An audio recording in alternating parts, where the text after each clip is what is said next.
This is Jack Austin of jackaustin.com and jackaustin.biz, and today what I'd like to talk to you about for a minute is spiral dynamics.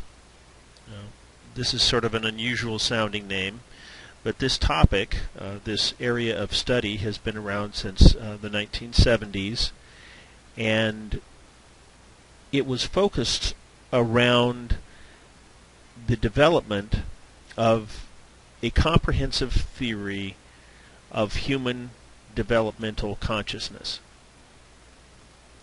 So in response to students' questions, college professor Clare W. Graves created a theory that would help explain to his upper division students of psychology what exactly was going on with the various different theories of psychology that they were being taught, and in what ways those theories would work and in what conditions they would work, and thus was developed what American spiritual philosopher Ken Wilber refers to as the theory of everything. So what you're looking at here is a color scheme, a letter scheme, and explanations. And this is the basic topics of the value systems of adult humans as they're exhibited in populations around the world. The fundamentals are such that beige, the top item, otherwise known as AN, is the survival base, and this is the same as Abraham Maslow's concept. Then there's purple, which is fundamentally a tribal organization, and that's animistic according to tradition and ritual ways of group behavior. Then there's red, which is fundamentally egocentric, and it's asserting the self in dominance and conquest and power. It's exploitive, it's egocentric.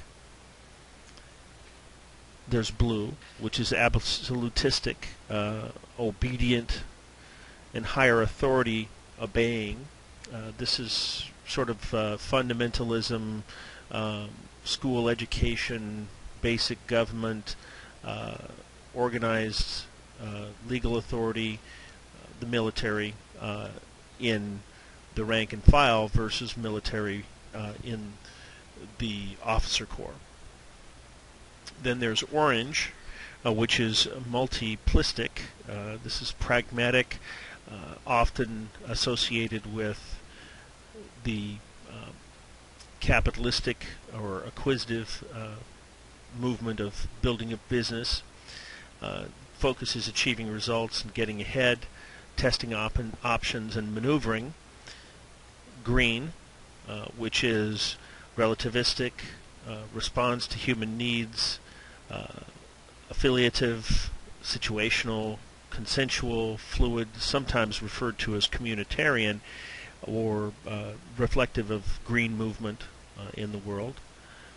Then there's yellow, which is often referred to as strive and drive, or, that's flex and flow, which is systemic, functional, interpretive, interdependent, existential, and flexible.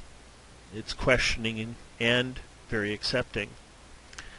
There's turquoise, which is holistic, experiential, transpersonal, collective consciousness, and collaborative and interconnected. This would be seen as a higher developmental level, such as would be represented by Gandhi or perhaps Mother Teresa in our standard society. And then there's the coral level, which at this point is still a bit speculative as to how many people there are representing this particular value system. But this is the next neurological capacity. The theory is open-ended. It's up to the limits of the Homo sapiens brain, how it evolves, to how that turns out. These theories were the fundamental understandings that led to the ending of apartheid. Donald Edward Beck, student of Clare Graves, good friend of his, actually started implementing these concepts with team building as sports psychologist to the Dallas Cowboys and other professional teams as they were working out the details of implementation and how they applied across a large section of people. And then this was introduced by Don Edward Beck into South Africa and ultimately led to the celebration and victory that was reflected in the movie Invictus about the South African rugby team's win on the World Cup scene. And this was depicted in the movie by Clint Eastwood, and Don Beck actually is a technical advisor on that movie. This is just a brief overview of a very useful set of tools with Spiral Dynamics.